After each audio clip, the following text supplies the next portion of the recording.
Армысыздар, құрметті көрермендер, арнамызда аптаның қорытынды жаңалықтары. Студияда мен Гүлім Аятай. Осы апта несімен несте қалды, оны аңдатпадан көрелік.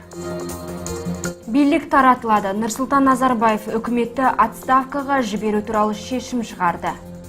Реальные доходы населения не увеличиваются. Что же правительство делает? Что министр делает? Ерлік көрсетті. Балқаш бекетінің тұрғыны жанып жатқан пәтерден 2 баланы аман алып қалды.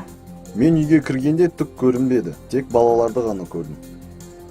Инфекциялық ауру. Балқашта соңғы 6 жылда бірінші рет қызылша ауруы тіркелді.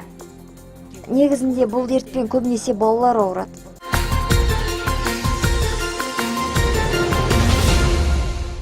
Нұрсұлтан Назарбаев үкіметті отставкаға жіберу туралы шешім шығарды. Елбасы кеше арнайы қаулыға қол қойды. Ал премьер-министр Бақытжан Сағынтаевтың міндеттерін атқаруды уақытша Асқар Маминге жүктеді. Қалған үкімет мүшелері жаңа құрам бекітілгенге дейін әзірге өз орындарында қала бермек.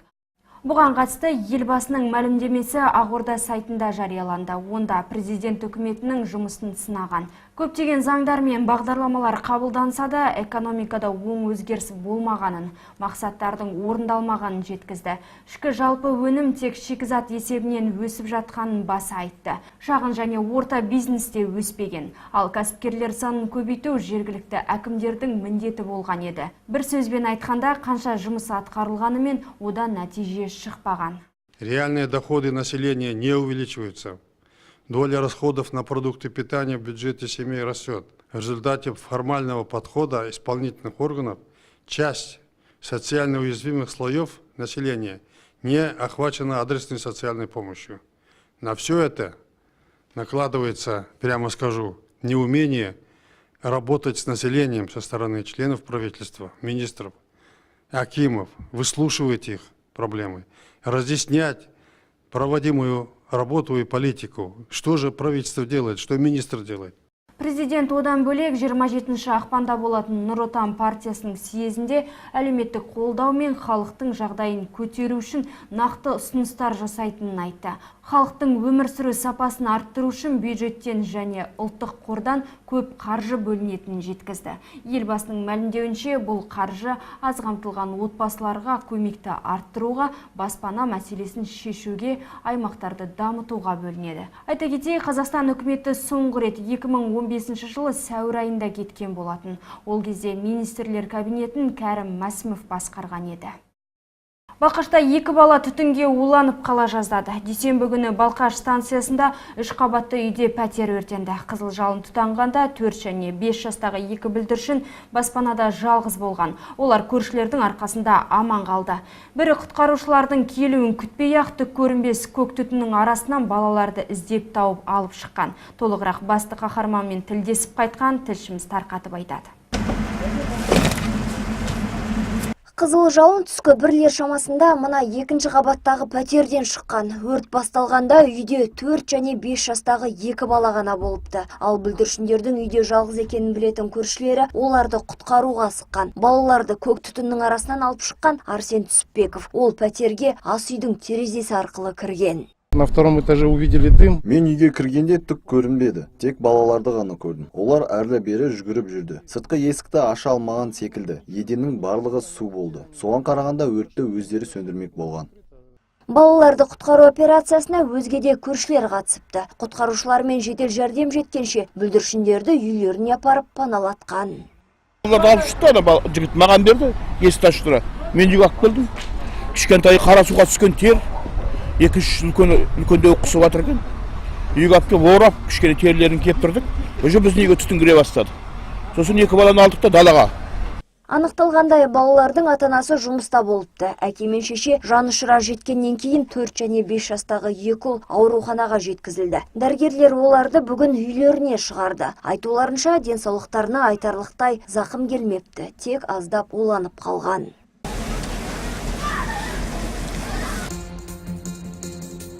Ал өрт жатын бөлмеден шыққан. Нәтижесінде ондағы төсек орын, киім-кешек, есік жақтаулары түгел жанып кетті. Құтқарушылар жалынды сөндіру кезінде пәтерден қолдануға тыйым салынған газ баллонын тапқан. Қазіргі таңда ата-ананы жауапқа тарту, ал балаларды құтқарған Арсен Түсіпбековті марапатқа ұсыну мәселесі қарастырылуда. Ал өрттің шығуына балалардың отпен ойнауы себеп болған.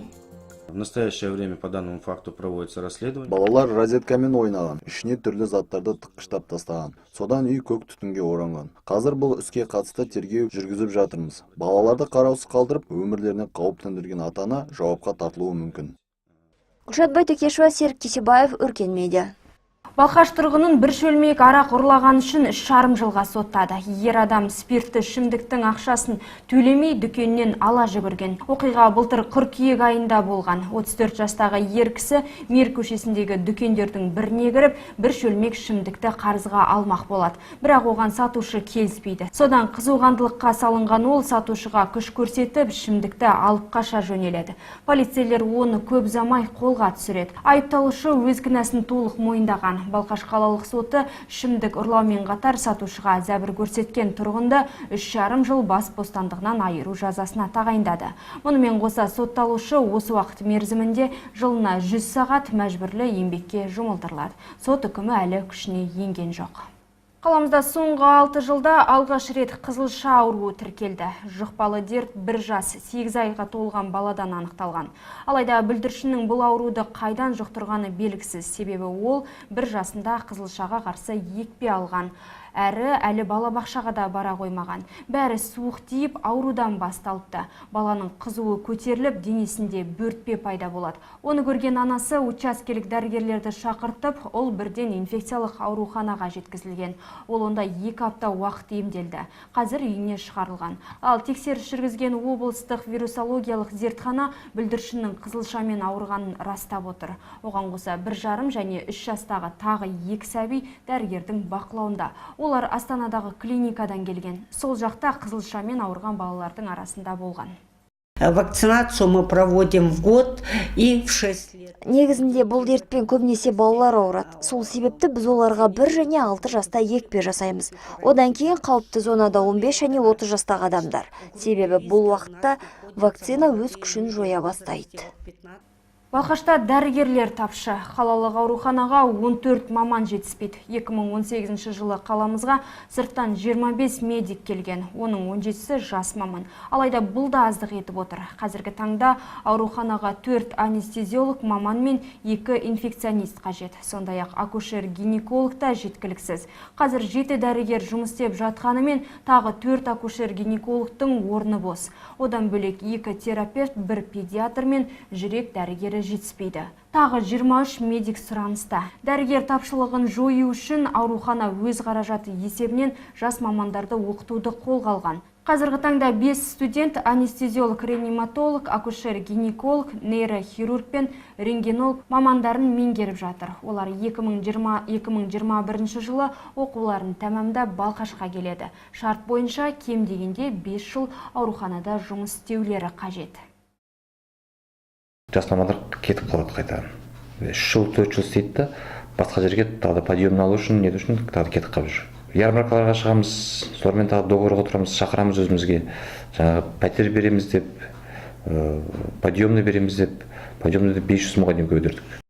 Былтыр 11 мыңға жуық балқаштық тегін дәрімен қамтамасыз етілген. Ол үшін республикалық және облыстық бюджеттен 540 миллион теңгеге жуық қаражат жұмсалыпты. Бұл 2017 жылмен салыстырғанда 43,2%-ға көбірек. Көбінесе тегін препараттар қант диабеті және күретамырды қысымның көтерілуі мен тыныс демікпесіне шалдыққандарға берілген. Тағы облыстан 35 миллион теңге сирек кездесетін ауруларға бөлінген. Жалпы былтырғы жылы 11 мыңға жуық тұрғынға 44 ауру бойынша тегін дәрі-дәрмек қарастырылған. Хабарымызды әрі қарай жалғастырамыз, келесі бөлімнен көретіндеріңіз. Жалған хабарлама. Халықаралық әйелдер күнінде көп балалы аналарға 100 мың теңге беріледі деген ақпарат негізсіз болып шықты. Көп балалы аналар Қазпошта орталықтарынан жеке шот ашып, бізге келіп құжат тапсырыңыздар деген жалған ақпарат тарауда. Қол жетімді қызмет. Балқашта жылжымалы жұмысқа орналастыру пункті пайда болды. Жалпы центр занятостыға келмей-ақ, осы бізге кеңес алу арқылы мүмкіндік артады жұмысқа тұру. Бағыңды сына, шетелде оқуға мүмкіндік беретін болашақ бағдарламасына өтініш қабылдау басталады.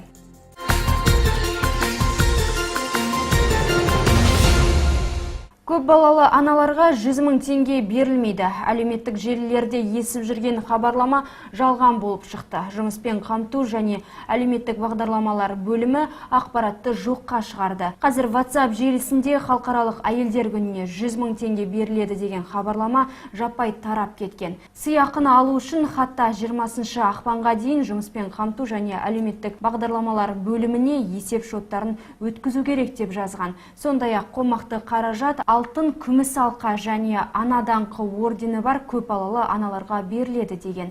Балқашта да 10 тұрғын айтылған сыйақыны талап етіп әкімшілікке барған. Алайда желді ескен бұл ақпарат жалған көрінеді. Көпбалалы аналар Қазпошта орталықтарынан жеке шот ашып, бізге келіп құжат тапсырыңыздар деген жалған ақпарат тарауда. Бұл ақпаратқа сенбеулеріңізді сұраймыз. Өйткені жыл сайын жергілікті қалалық бюджеттен 8 март халықаралық әйелдер күніне алтын алқа және күміс алқамен марапатталған аналарға, сонымен қатар 4 кәмелетке толмаған 4 және одан да көп балалы отбасыларға бір жолғы материалдық көмек төленеді. Ол материалдық көлемнің мөлшері 5 000 теңге. Балқаш ең лас қалалардың тізіміне енді. Ауасы ластанған елді мекендердің ішінде Қарағанды облысынан 4 қала тіркелген. 2018 жылы Балқашта ауа сапасының жоғары ластануы 8 рет тіркеліпті. Қарағандыда 115 жағдай болса, Жезқазғанда 7, Теміртауда жоғары ластану 2 рет байқалған. Ал қаламыздың 4 көшесінде ауа сапасы жиі ластанатын болып шықты. Сәбитова мөлтек ауданында тәулігіне 3 рет және қалалық аурухананың маңайы мен Ленин және Әлімжанов көшесінің бұрышында жоғары ластану байқалған. Былтыр Балқашта ауаның ластануы қатты байқалған. 2018 жылдың 28 ақпаны, 8, 16, 19 сәуірі және 16 тамыз күндері күкіртті сутегінің ауада көп болуы 8 рет тіркелген. Енді Балқаштық жұмыспен қамту орталығының мамандары тұрғындарға көлікпен жүріп ақпарат береді. Қаламызда жылжымалы мобильді пункт пайда болды. Осы аптада мамандар алғаш рет көшеге шығып, тұрғындарға мемлекеттік бағдарламаларды түсіндірді. Тұрақты жұмысқа орналасу, әлеуметтік жұмыс орындары, жастар практикасы, қоғамдық жұмыстар. Арнайы автомобиль адамдар көп жүретін Ағыбай Батыр көшесінің бойындағы сауда үйінің алдына тоқтады. Тұрғындарға 2019 жылдан бастап енген бірыңғай жиынтық төлем, әлеуметтік көмек және қоғамдық жұмыс пен жастар практикасы туралы мәлімет берілді. Буклеттер таратылды. Сондай-ақ 300-ден аса бос жұмыс орындары ұсынылды.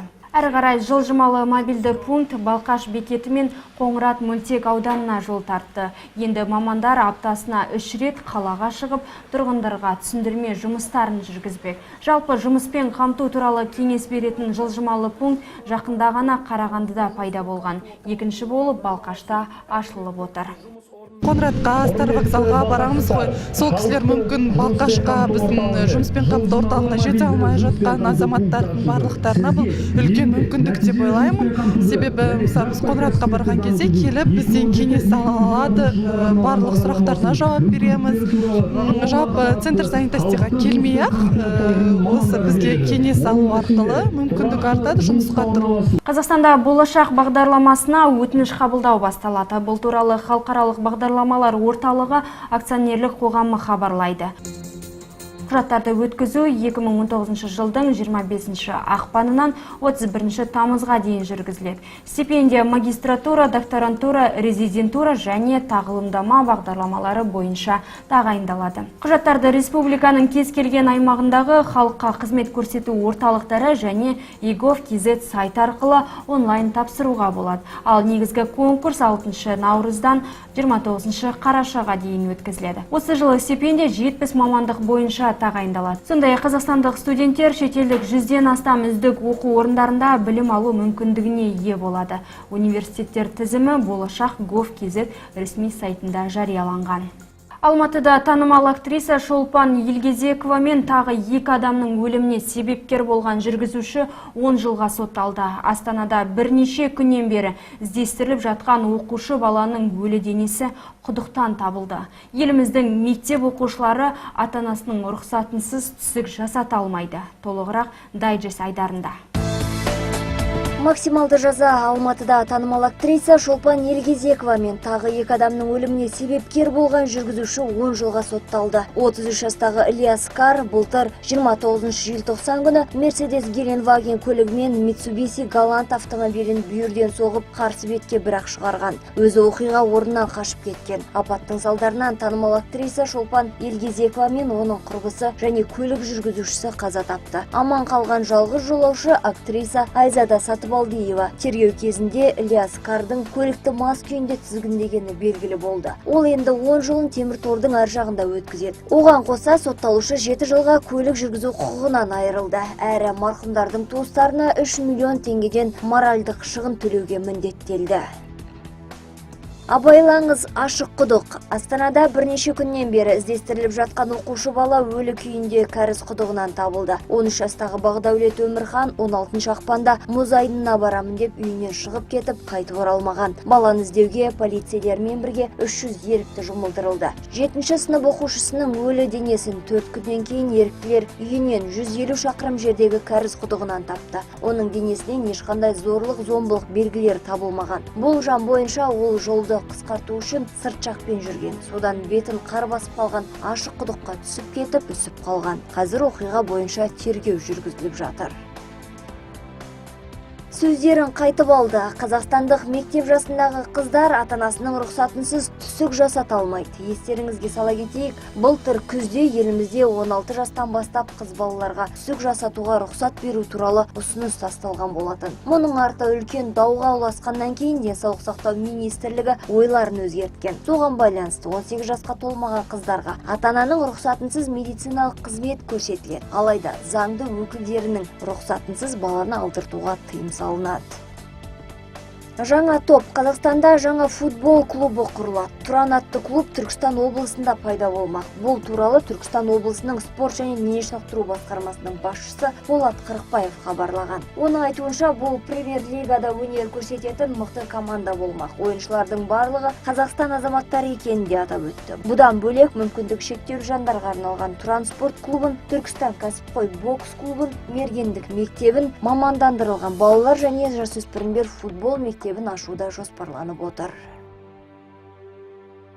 Осы демалыста балқаштықтар футбол тамашалап жанкүйер бола алады. Қалада жастар және мемлекеттік мекемелер арасында теңбіл доптан қала біріншілігі өтеді. Ал келесі аптада сұлулар мен әншілер, жүргізушілер сайысқа түседі. Толығырақ афишада.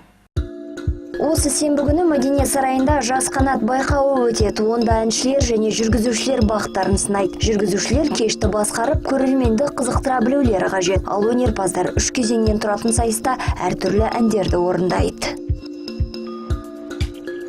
Тура осы күні мемлекеттік мекемелер арасында футболдан сайыс өтеді. Жарысқа әуежай, әкімдік және күштік құрылымдар қызметкерлері қатысады. Ойын сағат таңғы 9-да басталады. Ал 24 ақпан күні жасөспірімдер футболдан мықтыларды анықтайды. Қала біріншілігіне футбол секциясына қатысатын оқушылардан құралған командалар қатысады. Ойын Мұшылар стадионында өтеді. Ал келесі аптада Балқаш аруы номинациясының иегері анықталады. 27 ақпан күні Мәдениет сарайында қаламыздың арулары сұлулық бәсекесінде бақ сынайды. Қатысушылар өз өнерлерін паш етіп, ұлттық және кешкі көйлектер дефилесін көрсетеді. Байқау түскі 3-те басталады. Гүлшат Байтекешова, Руслан Сепет, Өркен медиа. Осымен тағы бір аптаны қорытындыладық. Бізбен бөлісер маңызды қызықты ақпараттарыңыз болса, төменде көрсетілген телефон нөмірлеріне қоңырау шалуларыңызға болады. Біз сіздермен келесі аптаға дейін қоштасамыз. Амандықта жүздескенше.